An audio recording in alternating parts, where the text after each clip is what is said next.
안녕하세요. 서영주입니다.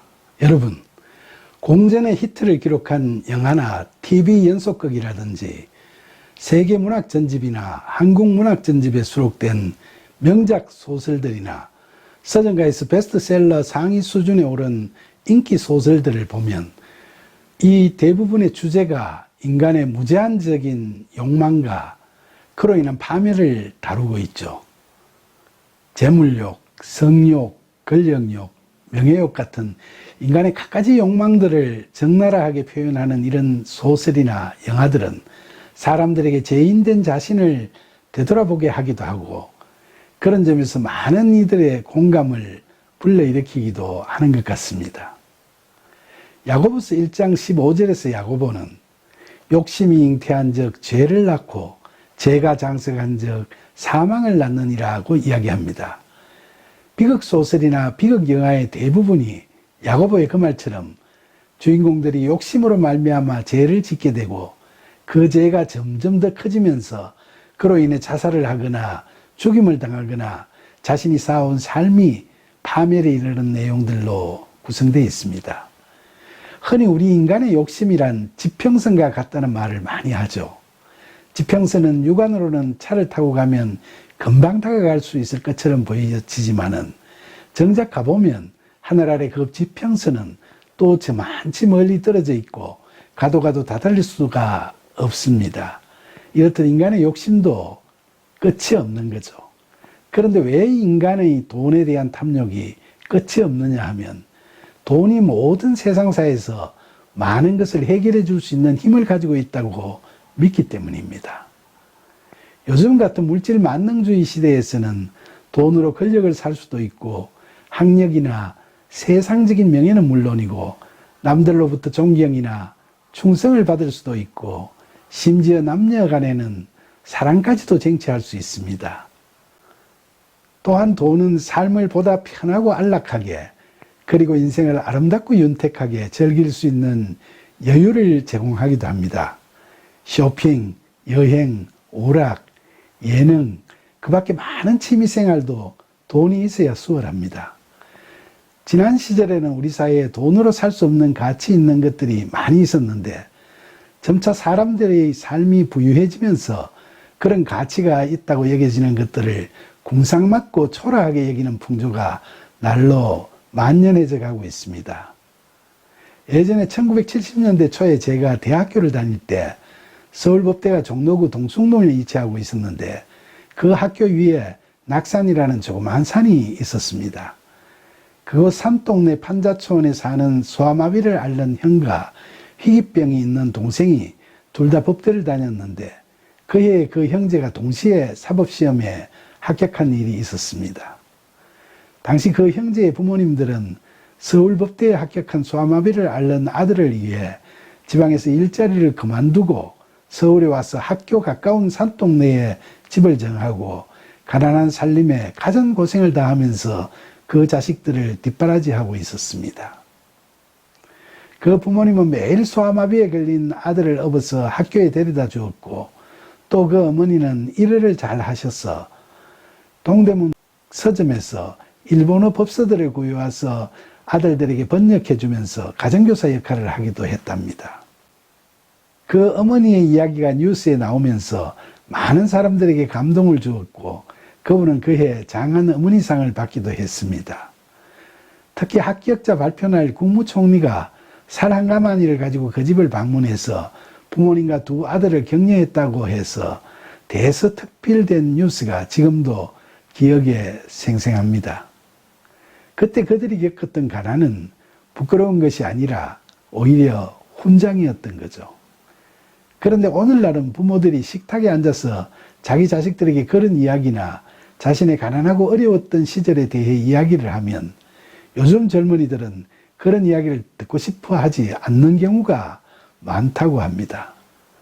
세상이 바뀌고 이렇게 잘 살게 되었는데 왜 궁상맞게 별 도움도 안 되는 그런 이야기를 하느냐는 거죠. 지난 시절에는 그처럼 가난한 삶이 불편하고 궁핍하기는 했지만 그것이 결코 부끄러운 것은 아니었죠. 오히려 그때는 그런 가난 속에서 그들이 겪는 역경을 변장하고 찾아온 축복으로 승화시키는 인간 승리의 스토리들이 심심찮게 우리를 감동시키던 시절이었습니다. 그런데 요즘은 어떻습니까? 사법시험 제도가 폐지되고 로스쿨 제도가 도입되면서 법조계의 발전을 위해서 좋은 점도 많이 생겼겠지만 앞의 예에서 말씀드린 것처럼 소위 개천에서 용이 나는 인생 드라마가 쓰여지는 과정에서 돈으로 살 수 없는 가치 있는 고생이 감동 넘치는 미담이 되고 가슴 뛰게 하는 교훈이 되는 그런 일들이 일어날 여지가 엄청 줄어들어 버린 겁니다. 이렇게 물질적 풍요로 인해 세상이 변해가면서 물질 만능주의가 팽배해짐에 따라서 오늘날 사람들의 돈에 대한 집요한 갈망과 집착은 날로 더해가고 있습니다. 그러나 성경은 인간의 무절제한 욕망 중에서도 특히 돈에 대한 욕망과 관련해서 가장 많이 권고와 경고를 하고 있습니다. 마태복음 6장 24절에서 예수님께서는 너희가 하나님과 재물을 겸하여 섬기지 못하느니라 라고 말씀하셨습니다. 또 마태복음 19장 16절로 22절에 보면 어떤 부자 청년이 예수님께 찾아와 무슨 일을 해야 영생을 얻을 수 있겠습니까? 하고 물었습니다. 예수님께서는 계명을 지키라고 하셨는데 그 계명으로 살인하지 말라, 간음하지 말라, 도둑질하지 말라, 거짓 증언하지 말라, 부모를 공경하라, 이웃을 사랑하라 는 것들로 예로 들어서 말씀하셨습니다. 그러자 그 부자 청년은 그 모든 걸 자기가 지켰는데 아직도 무엇이 부족합니까? 하고 물었습니다. 이에 예수님께서는 너가 온전하고자 할진대 너 소유를 팔아 가난한 자들에게 주라. 그리하면 하늘에서 보화가 너게 있으리라. 그리고 와서 나를 따르라고 하십니다. 그 청년은 이 말씀을 듣고 자신의 재물이 많음으로 근심하다가 돌아섰습니다. 그는 재물에 연연하고 집착해서 하나님 나라의 백성이 됨을 포기한 겁니다. 사실 돈은 우리 삶에 반드시 필요한 겁니다. 돈은 우리의 삶을 여유롭게 윤택하게 해주고 우리의 마음에 만족과 기쁨을 주기도 합니다. 그래서 우리들 마음속에는 누구 할 것 없이 부자가 되고 싶은 소망이 있습니다. 그러나 우리가 생각하는 대로 우리의 욕망을 다 채우려고 하다 보면 우리 자신도 모르는 사이에 재물에 대한 욕심이 우리 마음을 가득 채우게 되죠. 그렇게 돈에 집착하다 보면 가족 간이나 이웃 간에도 불화가 조장됩니다. 그래서 실소를 금치 못할 막장 드라마들이 픽션이나 논픽션으로 넘쳐나고 있지 않습니까? 디모데전서 6장 10절에서 사도 바울은 돈을 사랑함이 일만 악의 뿌리가 되나니 이것을 탐내는 자들은 미혹을 받아 믿음에서 떠나 많은 근심으로서 자기를 찔렀도다라고 말합니다. 돈을 사랑하는 재물욕이 수많은 악의 뿌리가 된다는 경고의 말씀인 거죠. 사실 우리는 육신의 정욕, 안목의 정욕, 이생의 자랑을 채우려는 탐욕을 버리지 못하고 돈의 유혹에 빠져 양심을 버리기도 하고 지조를 버리기도 합니다. 그러면서 모든 것을 내려놓고 우리를 위해 죽기까지 하신 예수님의 그 고난의 십자가 앞에서 애통의 함은 간 곳 없고 오로지 우리의 물질적 부유함을 간구하는 기도를 드리기를 주저하지 않습니다. 예수님의 피 묻은 십자가와 우리의 물질적 풍요함은 도저히 맞지 않는 조합이라고 생각되지 않습니까? 그렇다면 물질적인 풍요와 안락을 추구하는 이 세상에서 정녕 어떻게 사는 것이 하나님의 뜻대로 사는 길일까요? 누가복음에 보면 유대 서기관들과 대제사장들이 예수님을 총독에게 넘겨서 벌을 받게 만들려고 정탐들을 의인인 채 꾸며서 예수님께 보냈던 적이 있죠. 거기서 그들은 먼저 예수님께 입에 발린 칭송을 늘어놓은 후에 로마 황제인 가이사에게 세를 바치는 것이 옳은 일인가 아닌가 하는 유도성 질문을 합니다. 그때 예수님께서 하신 말씀 누가복음 20장 25절에 가이사의 것은 가이사에게 하나님의 것은 하나님께 바치라 하는 말씀에서 우리는 큰 가르침을 얻습니다.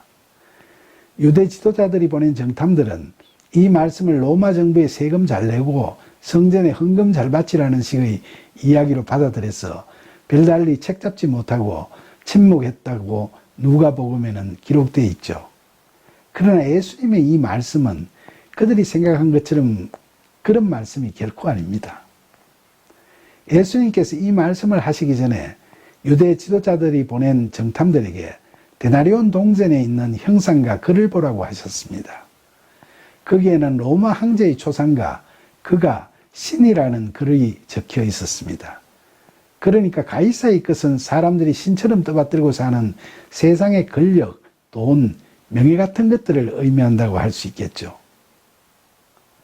따라서 이 말씀은 그리스도인들은 하나님의 나라와 그의 의를 구하며 살고 믿음으로 구원받을 것이지만은 세상의 힘을 탐닉하는 자들은 그것에 집착해서 구원받지 못할 것이라고 경고하신 말씀으로 해석됩니다. 과거에 저도 세상에 몰두하면서 살 때 익히 경험했습니다만 인생의 목표를 가이사의 것에 두고 자신의 힘으로 그것을 이루겠다는 사람들은 때때로 성취와 함께 오는 순간적 희열은 맛볼 수 있어도 삶의 평강이 없고 또다시 더 큰 성취에 연연하여 허겁지겁 살아가면서 끊임없이 번민과 염려에 시달릴 뿐입니다. 한 시대를 풍미한 어느 노정객이 90이 넘는 나이에 죽음을 앞두고 모든 것이 허망하다고 한탄했듯이 세상을 살면서 누렸던 권력이나 부도 다 부질없는 것이고 결국 마지막에는 실현 가능성 없는 허욕의 끝에 허탈함과 허망함만이 남게 되는 겁니다. 성경에서도 다윗의 아들 솔로몬 왕은 자신이 기록한 전도서 첫 부분에서 헛되고 헛되며 헛되고 헛되니 모든 것이 헛되도다라고 탄식하고 있지 않습니까? 잘 아시다시피 솔로몬 왕은 성경에 나오는 사람들 중에서 하나님으로부터 가장 많은 지혜와 부와 권력의 축복을 받았던 사람이었죠. 그럼에도 불구하고 그는 하나님을 떠나 우상 숭배와 이방 여인들의 유혹에 빠져 온갖 쾌락을 누리면서 타락의 늪으로 빠졌던 사람입니다. 그런 그가 그 일생의 마지막에 이르러 자신의 인생을 되돌아보면서 그가 저지른 죄를 회개하고 지나온 인생 가운데서 체득한 삶의 지혜를 철학적 내지 성경적으로 기록한 책이 바로 전도서입니다. 그 책에서 그가 제일 먼저 이야기한 것이 바로 헛되고 헛되다는 말인 거죠. 세상의 욕망에 사로잡혀 가이사의 끝에 삶의 목표를 두고 살아가는 사람들의 삶은 종국에 가서는 이처럼 헛되고 헛될 따름입니다. 그러나 삶의 목표를 하나님의 것에 두고 사는 사람들은 가이사의 것에 집착하는 사람들이 누리지 못하는 값진 은혜를 누리게 됩니다. 우리 그리스도인들은 이 세상에서 우리를 유혹하는 숱한 욕망을 다 내려놓고 하나님 나라와 그의 의를 구하는 삶을 살아가는 것이 영생을 사는 길임을 잘 압니다. 걷잡을 수 없이 타오르는 욕망들을 참으로 뿌리치기 힘들겠지만 부디 성령의 도우심을 구하는 기도와 간구를 통해 그 간교하면서도 허망한 악마적 유혹을 이겨나갈 수 있는 저와 여러분이 되기를 간절히 소망합니다. 우리 안에 계시는 성령께서는 우리를 반드시 승리로 이끄실 겁니다. 감사합니다.